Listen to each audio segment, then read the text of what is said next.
안녕하십니까.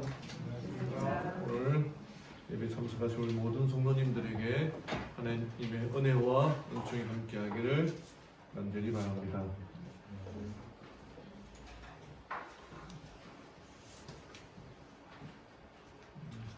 하나님이 주시는 축복들을 누리는 기쁨의 안식일, 평강의 안식일, 또 평화의 안식일 되기를 바랍니다. 먼저 하나님의 말씀 사도행전 1장 4절부터 있는 말씀 4절에서 8절까지의 말씀을 보겠습니다.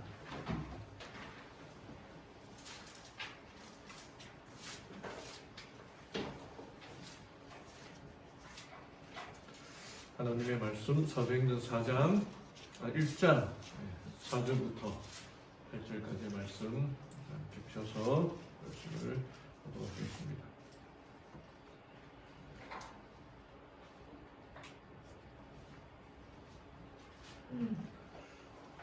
신약 성경의 5번째 책의 첫 번째 장입니다. 1장 4절부터 8절까지 흥정역 성경 버전으로 읽어드리겠습니다. 또 그들과 함께 모이사 그들이 예루살렘을 떠나지 말고 아버지의 약속하신 것을 기다리라고 그들에게 명령하셨느니라.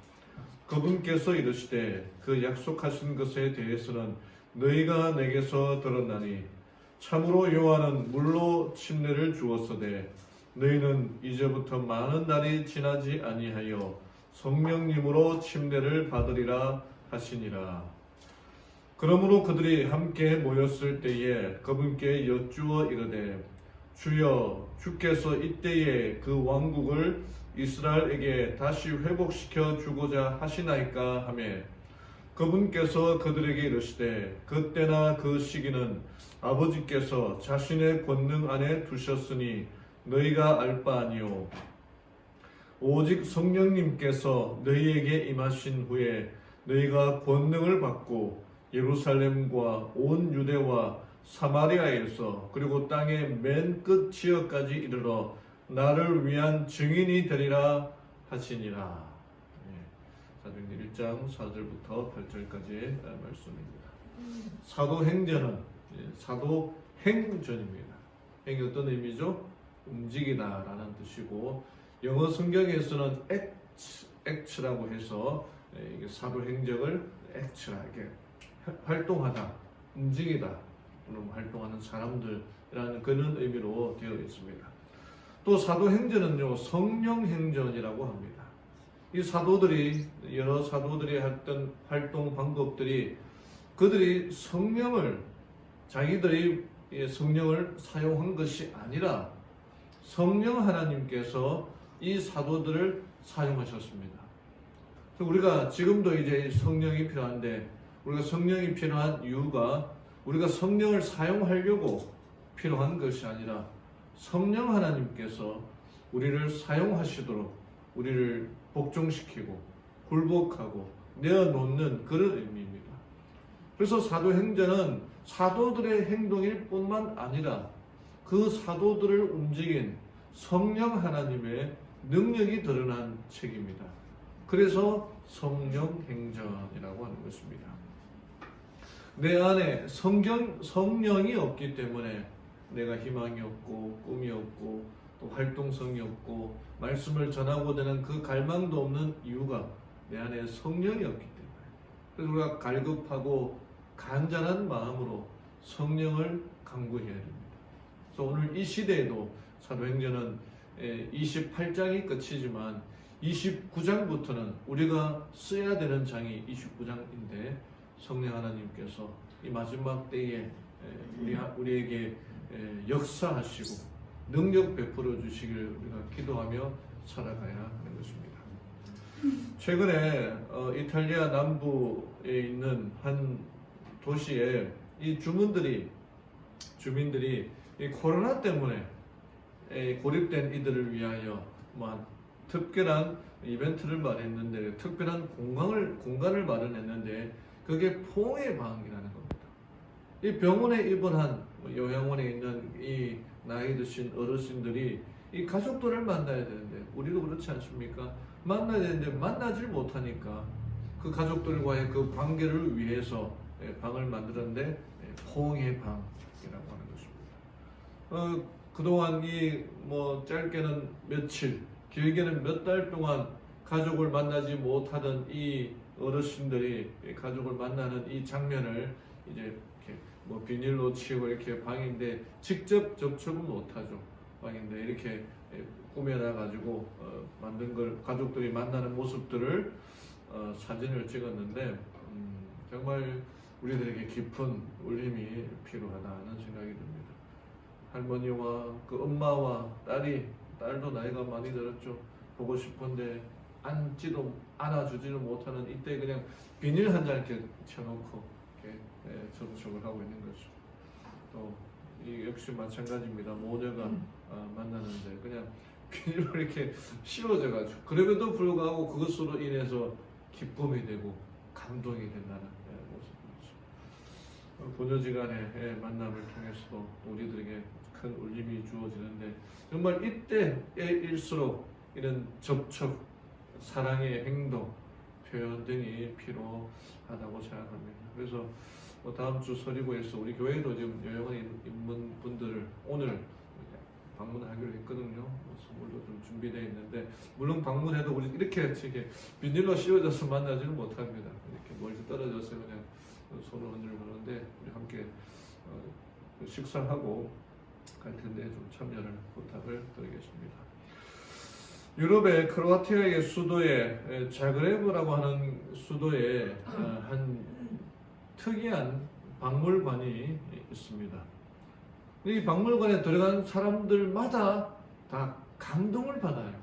그러니까 박물관에 들어가서 감동받는 경우는 잘 없지 않습니까?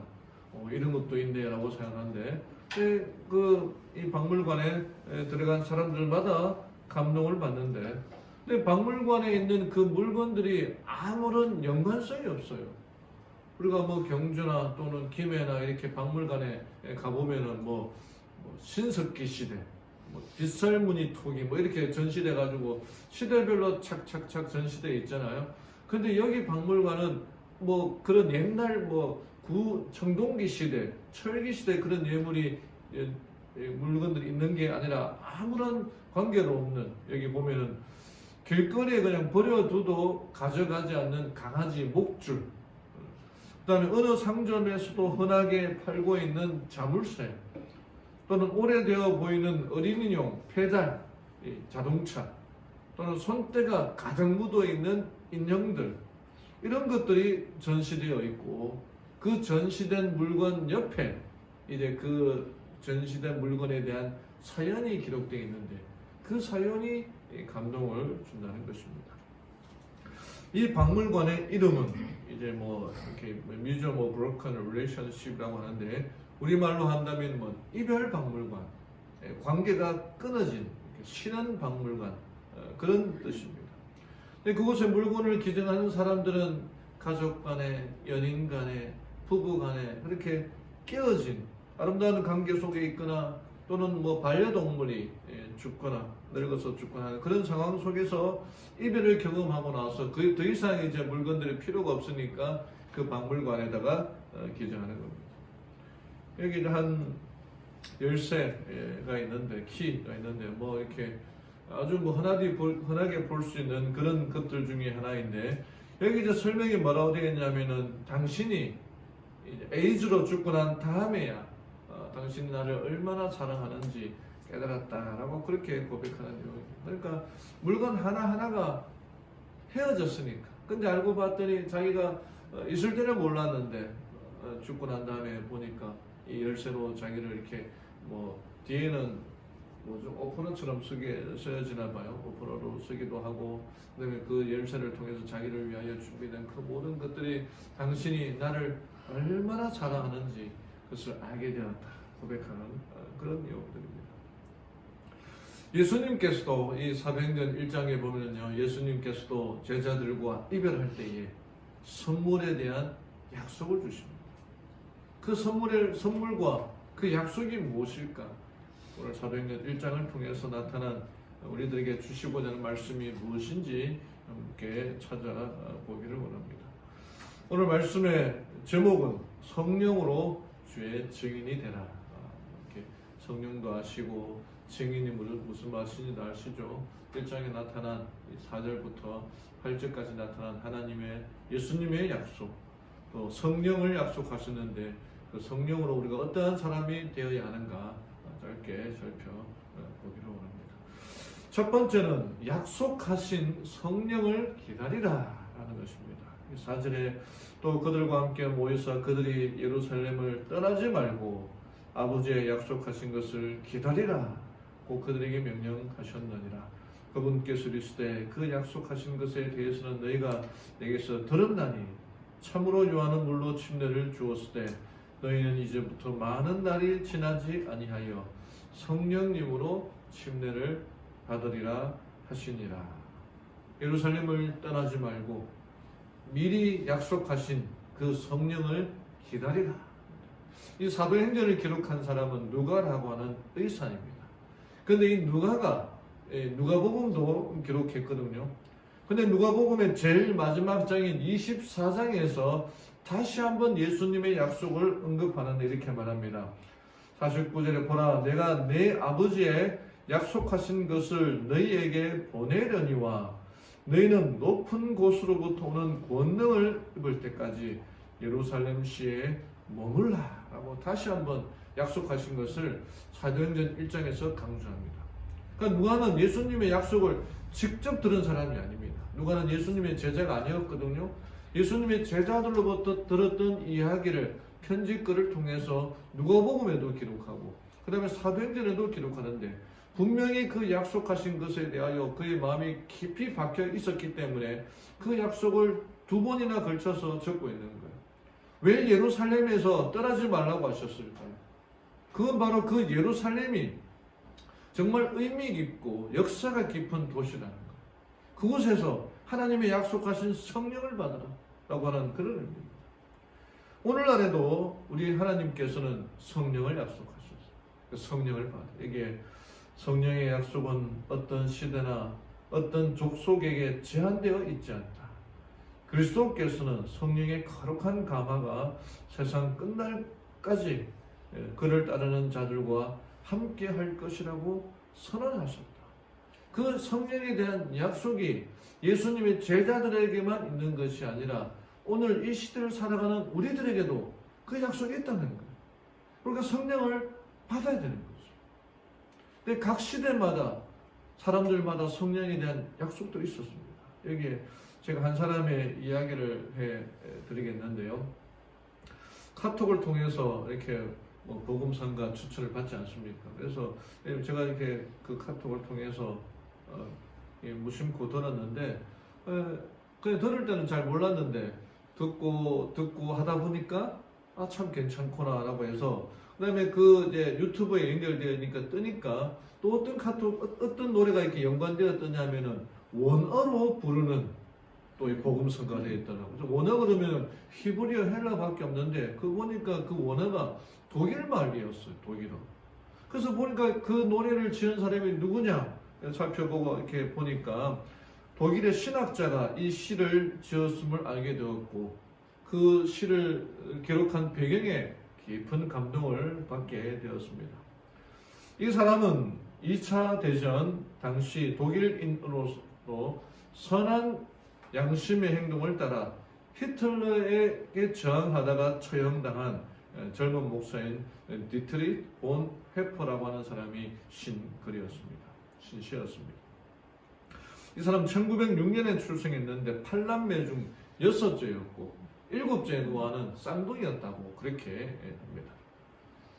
그리고는 그 아버지는 학자였고 법률가 집안이었고 어머니는 또 모계 쪽으로 귀족 출신이었고 신학자 목사 집안이었습니다. 그러니까 어떻게 보면은 엘리트 가정에서 이렇게 자라나게 되었죠. 근데 이 본 해퍼 목사님이 6살 되는 해에 그 아버지가 베를린의 국립대학병원의 원장 겸 또 거기 교수로 취임하였기 때문에 가족 모두가 베를린으로 이사를 하게 됩니다. 근데 그 해에 세계 제1차 세계대전이 발발합니다.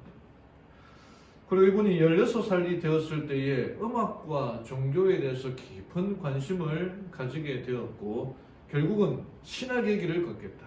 중3 정도 되는 나이죠. 결심을 하게 됩니다.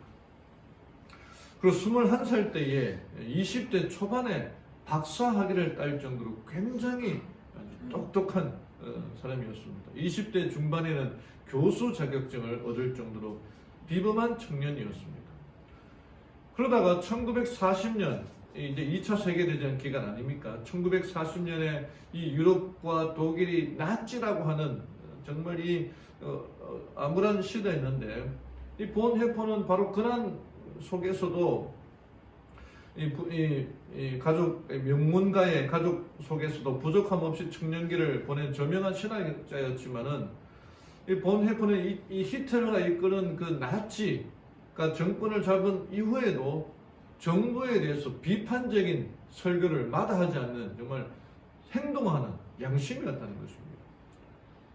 그가 40살에 형장이 이슬로 사라졌지만은 그가 선택할 수 있는 여러 삶의 기회들이 있었습니다.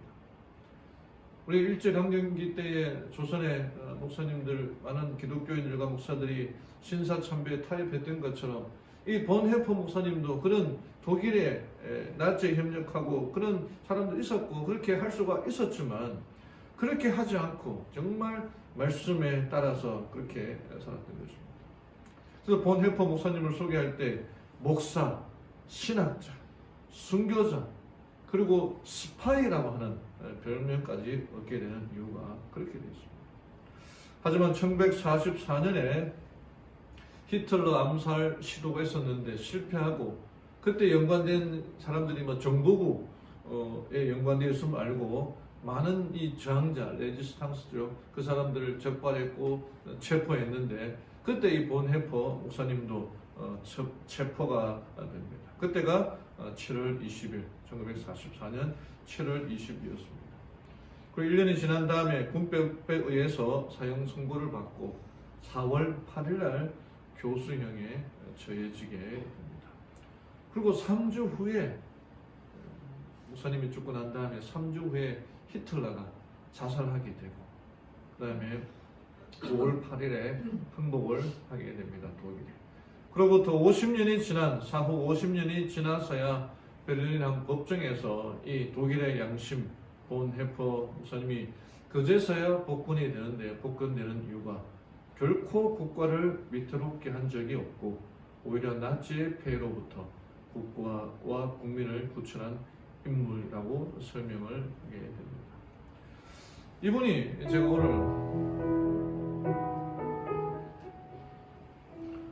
이분이 쓴 이제 그 선한 능력이라는 찬송은 본헤퍼 목사님이 교수형을 당하기 얼마 전에 그 약혼자가 마리아에게 보내는 마지막 편지이자 성탄절 시인데 그 편지에 독일의 음악가가 곡을 붙였습니다.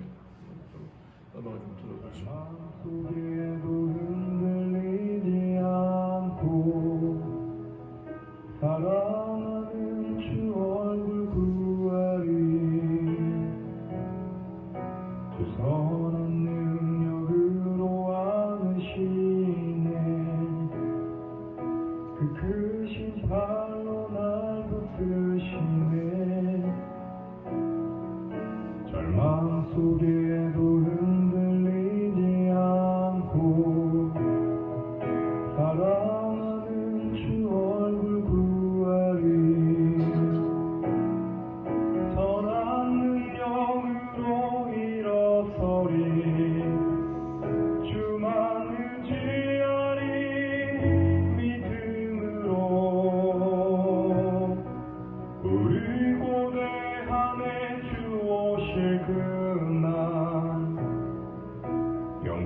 것을 노래로 사용됩니다. 그냥 처음 들을 때는 그냥 뭐 좋은가 보다 목소리가 좋네 생각했는데 이 유튜브에 올려온 그 거기 밑에 이제 댓글들을 보니까 이 감동이 있더라고요. 본헤퍼 당시 독일은 정말 그 성경을 갈기갈기 찢어서 그냥 자기 나름대로 보내는 해석하는 그런 시대였습니다. 불투만 같은 목사도 있었는데 성경 말씀 그대로 받아들이지 않고 그냥 그거를 인간이 만든 그렇게 하는 아주 정말 그런 시기에 이 본헤퍼 목사님이 자기의 목숨을 걸고 이 모든 저항에 정말 독립운동처럼 하면서 말씀의 능력을 경험한 것들입니다. 여기 선한 능력으로 당시에 본헤퍼 목사님이 이 글을 지을 때도 죽음 앞에 두려웠었겠죠.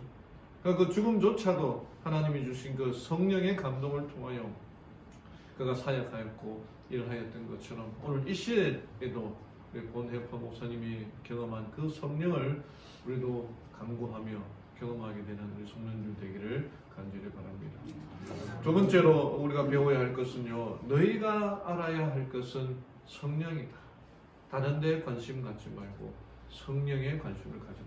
이 6절에 그러므로 그들이 함께 모였을 때에 그분께 여쭈어 이르되 주여 주께서 이때에 그 왕국을 이스라엘에게 다시 회복시켜 주고자 하시나이까 하며, 그러니까 이 제자들이 3년 반 동안 예수님을 따라다니면서 늘 논쟁했던 게 뭐냐면은 누가 제일 높으냐, 예수님이 정권을 잡았을 때에 누가 좌의정을 하느냐, 영의정을 하느냐, 총리를 하느냐, 그렇게 논쟁을 여러 수십 번도 하였습니다.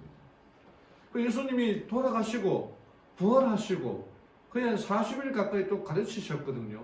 너희들이 원하는 이 나라는 어떤 이 로마의 압자에서 정권을 회복하고 독립하고 그런 때가 아니라고 분명히 말씀하셨는데 제자들이 예수님이 성천하신 그때 또 뭐라고 질문하는 거예요? 우리가 정권을 잡는 날이 언제입니까? 그렇게 질문하는 거예요. 얼마나 예수님이 답답해 하셨을까? 근데 그때 예수님의 대답이 그때나 그 시기는 아버지께서 자신의 권능 안에 두셨으니 너희가 알 바 아니요.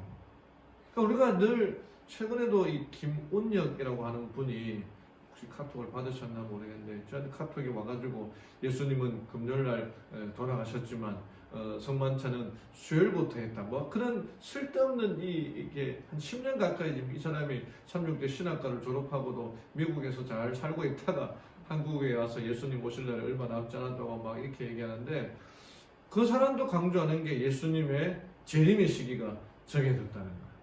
아직도 그런 사람이 있다는 겁니다. 예수님의 재림의 시기는 제자들이 물어봤음에도 불구하고 예수님께서 분명히 말씀하시기를 그 때와 그 시기는 하나님의 권능 아래 두셨으니 너희가 알 바 아니다. 알려고도 하지 말고 몰라도 된다. 정말 중요한 것은 뭐라는 거예요?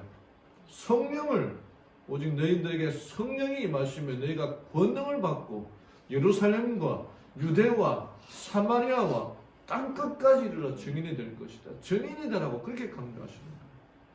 그 성령에 대해서 예수님의 시기, 재림의 시기에 대하여 신경 쓰지 말고 그의 부분에 대하여 연구하지 말고 어떻게 성령을 받을 것인가, 그 약속이 어떻게 이루어질 것인가, 그에 대해서 관심을 가지라는 겁니다. 피터 레이놀즈라고 하는 사람이 글을 쓰고 그림을 그린 점이라고 하는 그 책이 있습니다.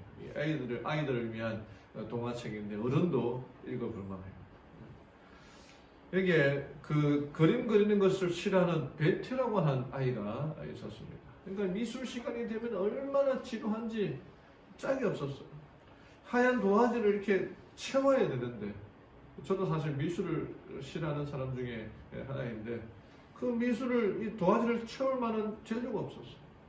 미술 시간이 이제 다 지나가는데도 그냥 하얀 도화지, 하얀 그거 있으니까 선생님이 다가와서 내가 그리고 싶은 것 마음대로 아무거나 해봐라고 하니까 이 베티가 안 그래도 짜증이 나고 화가 나는데 그렇게 선생님이 말하니까 화가 나가지고 연필로 도화지에다 가운데다 그냥 쾅 하고 이제 점을 하나 딱 찍었습니다.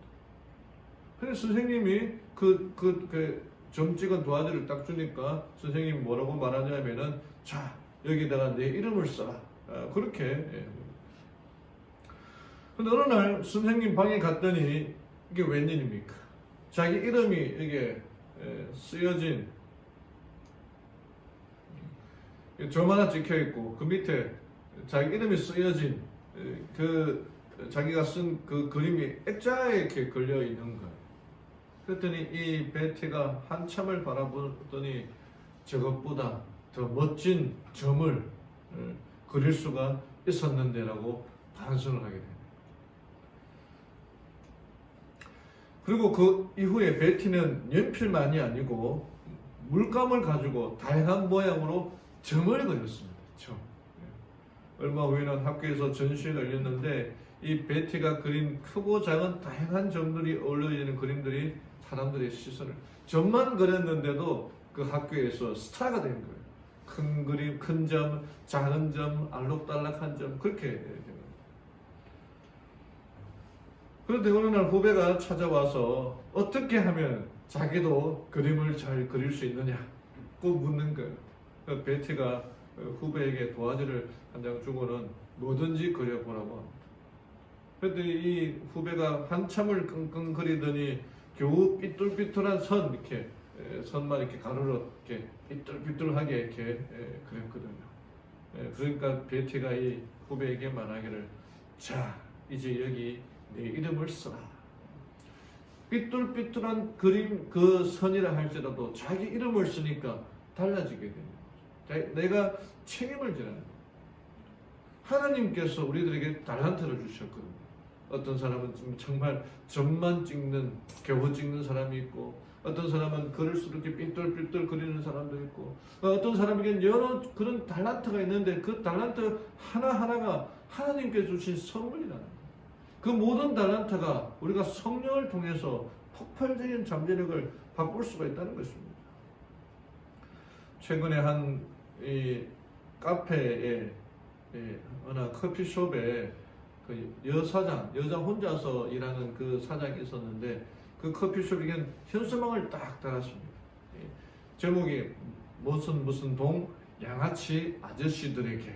그런데 이 글을 현수막을 단 사람의 분노라 그럴까요? 그게 막 느껴지는데 제가 좀 읽어드리면은 여자 혼자 장사한다고 툭하면 와서 시비를 걸고 욕하시는데 더 이상 자비는 없습니다. 저희 카페에 대한 악의적인 비방, 허위사실 유포, 성희롱, 인신공격 및 명예훼손 등의 선처 없이 강력한 법적 대응할 것을 알립니다. 상습적으로 욕하다가 저에게 걸린 무슨 식당 사장, 명예훼손 고소 진행 중입니다. 추가적인 제보 부탁드려요. 약자한테만 강한 사람에게 참지 않겠습니다. 이 속된 말로 빡치다는 말 아십니까? 빡치다. 화가 나서 빡치다. 뚜껑 열린다. 이 글을 보니까 딱 그런 느낌이 정말 이 혼자서 아마 이혼을 했든지 사별을 했든지 혼자서 커피숍을 운영하는데 그 동네에 그 아저씨들이 나이 많고 적은 아저씨들 와가지고 막 이렇게 놀리고 막 하니까 화가 나가지고 그런 현수막을 하잖아요. 근데 이 현수막에 나오는 글보다도 더한 글이 화이트 부인이 쓴 글이 있습니다.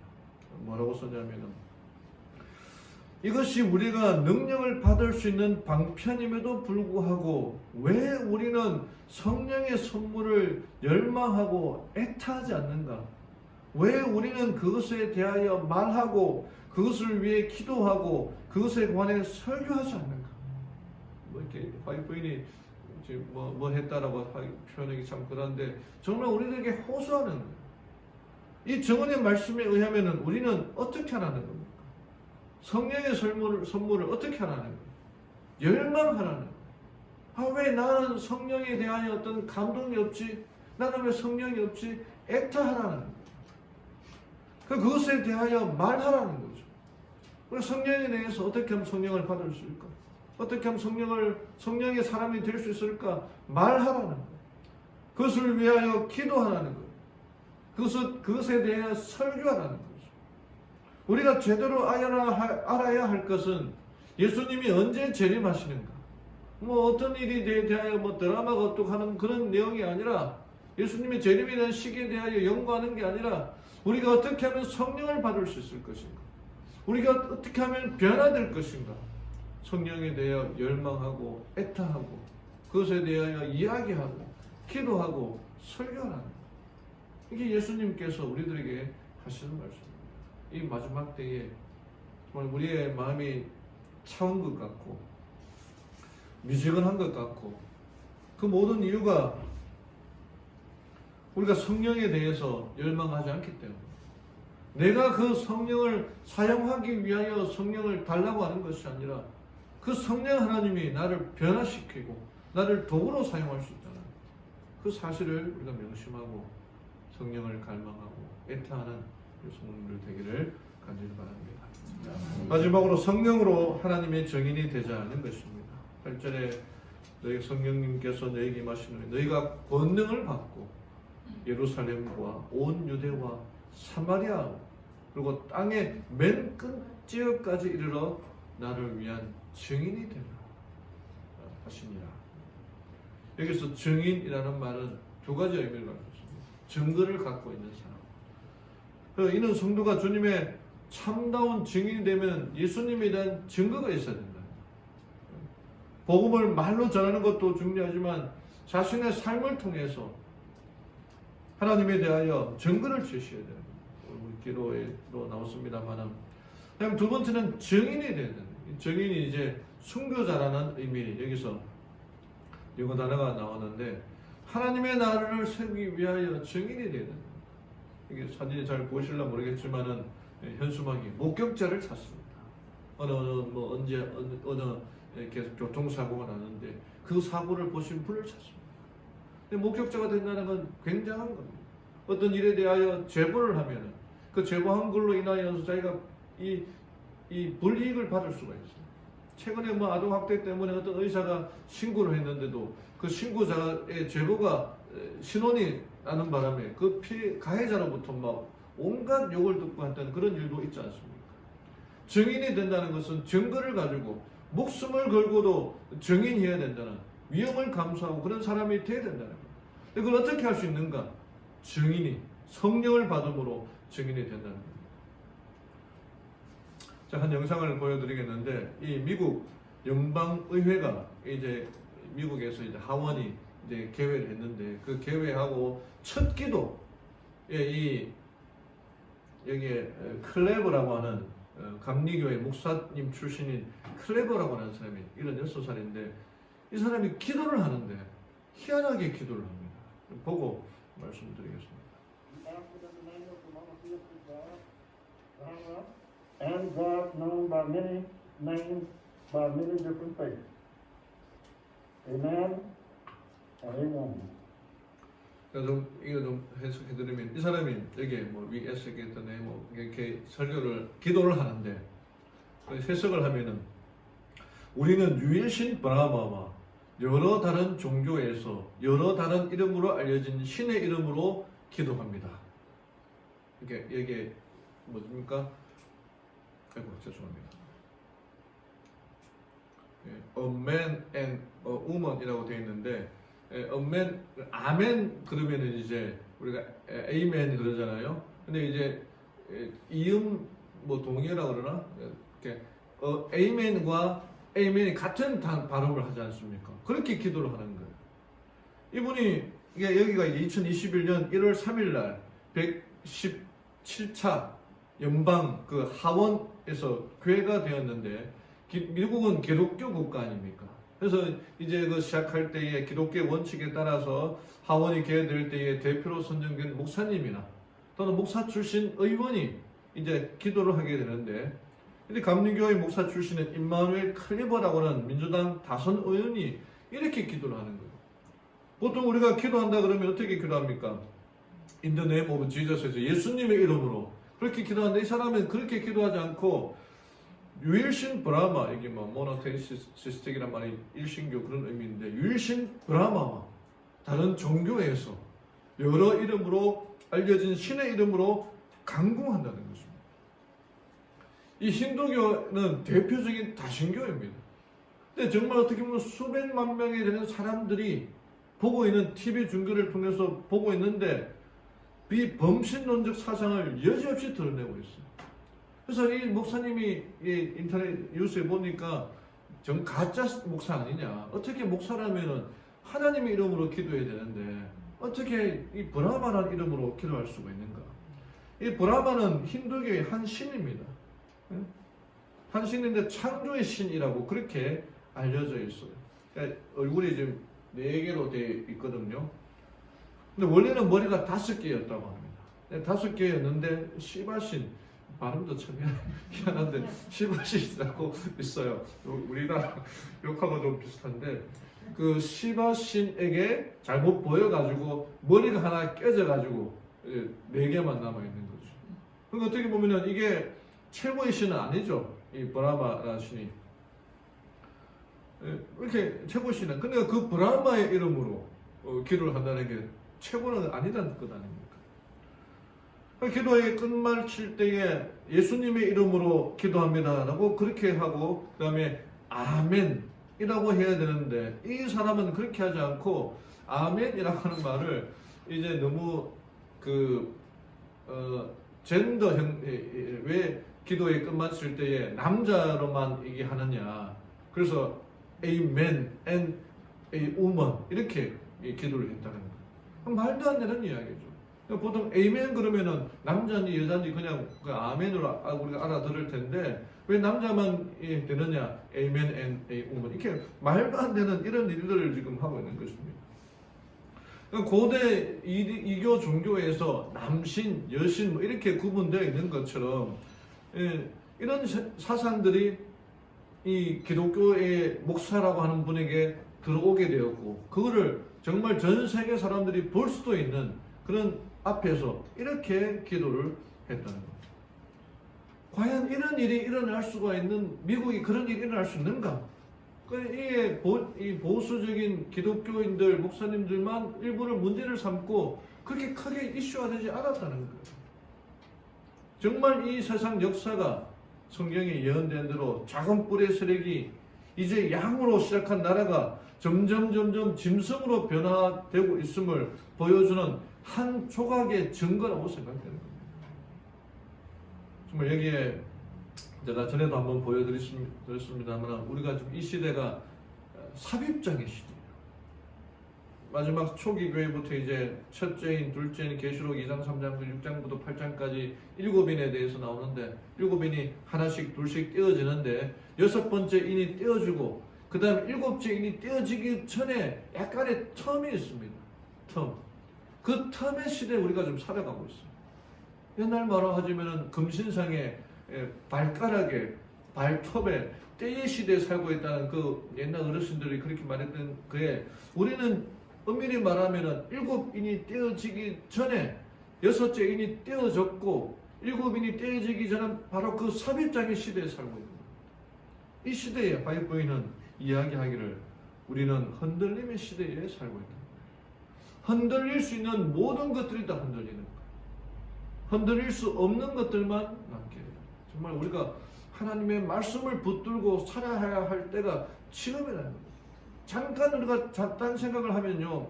여러분 뭐 요즘 유튜브 보셔서 아시겠지만 유튜브에서 내가 원하는 거 보다가 옆에 이렇게 추천되는 거 우르르 뜨지 않습니까? 잠깐 딴 생각하다 보면은 그냥 그걸로 빠져가가지고 내가 뭐 때문에 보는지 모르고 있다는 거예요. 정말 희한하게 흘러가고 있는 거예요. 흔들림의 시대에 우리가 흔들릴 수가 있다는 거죠. 우리의 이 믿음이, 우리의 신앙이 말씀에 굳게 서 있지 않으면, 정말 성령의 능력을 경험하지 않으면 흔들릴 때에 같이 우하고 흔들려서 저처럼 날려가게 될 것입니다. 구세군의 창시자인 윌리엄 부스라고 하는 사람이 있습니다. 젊었을 때에 정말 이 윌리엄 부스가 열심을 다해서 복음 사역을 했는데 아주 중한 병에 걸리게 되었습니다. 일설에는 뭐 폐병에 걸렸다, 어떤 병에 걸렸다 하지만 당시 의술로는 이 윌리엄 부스를 고칠 수가 없었습니다. 그래서 의사 선생님이 부스에게 뭐라고 말하냐면은 당신 이대로 가다가는 석 달밖에 살지 못하니까, 뭐 기도도 1년 이상을 살지 못하니까 당신이 하던 일 멈추고 그냥 먹고 싶은 거 먹고 하고 싶은 거 하고 그렇게 죽으라. 라고 그렇게 얘기합니다. 그러니까 몸은 이미 다 망가져서 죽을 수밖에 없으니까 일하다가는 더 빨리 죽게 되니까 일을 멈추고 한 1년 살되 아니면 일하다가 한 석 달만 살래 이렇게 얘기합니다. 우리 성도님들 같으면 어떻게 하시겠습니까? 그래도 1년이라도 살아야 되지 않겠습니까? 그런데 이 말을 듣고 이 청년 윌리엄 부스가 깊은 생각에 빠졌습니다. 1년을 살 것인가? 아무것도 안 하고 1년을 살 것인가? 그냥 계속 이대로 하면서 석 달만 살 겁니까? 근데 이 윌리엄 부스는 의사는 쉬라고 했지만 생각을 바꿔 먹어가지고 자기에게 남겨진 시간이 얼마 남아 있지 않음을 알고 이전에 일하는 것보다 더 열심히 일을 했다고 합니다. 왜? 자기 인생이 이렇게 얼마 남지 않았으니까 자기에게 주어진 시간이 이제 한정되었다고 생각하니까 더 열심히 죽을 때까지 열심히 일하겠다고 그렇게 생각한 것입니다. 이제 시한 판정을 맞은 게 30대 초반에 받았는데 몇 살까지 전도를 하냐면 74살까지 전도를 하다가 하나님 안에 잠들었습니다. 이분이 회고를 이렇게 기록합니다. 내가 젊었을 때 의사가 나를 버렸습니다. 그래서 나도 의사를 버렸습니다. 그 대신 나는 하나님만을 의지했습니다. 그 하나님이 나를 붙드시고 나를 지금까지 지켜주셨습니다. 그리고 나를 84세까지 살게 하며 하나님의 사역을 하게 만들었습니다. 이렇게 고백을 하는 것입니다. 사랑하는 우리 성도 여러분, 우리는 무엇을 버리고 무엇을 선택해야 되겠습니까? 우리도 이 윌리엄 부스처럼 우리의 생명을 창조하신 하나님을 의지하고 하나님만을 의지하고 말씀을 붙들고 살아가야 되지 않겠습니까? 그리고 이 마지막 때에 성령을 약속하셨고 분명히 명령하셨으니 그 성령을 받기를 우리가 간구하고 열망하고 애타하며 기도하며 이야기하며 설교해야 되지 않겠습니까? 사랑하는 우리의 성도 여러분, 무엇보다도 성령에 대하여 관심을 갖고 연구하며 이야기하는 우리 성도들 되기를 바랍니다. 그 성령 하나님이 내가 그 성령을 사용하는 것이 아니라 그 성령 하나님이 나를 사용하도록 기도하며 간구하며 열망하며 살아가는 우리 성도님들 되기를 바라며 오늘 말씀을 마치겠습니다. 아멘.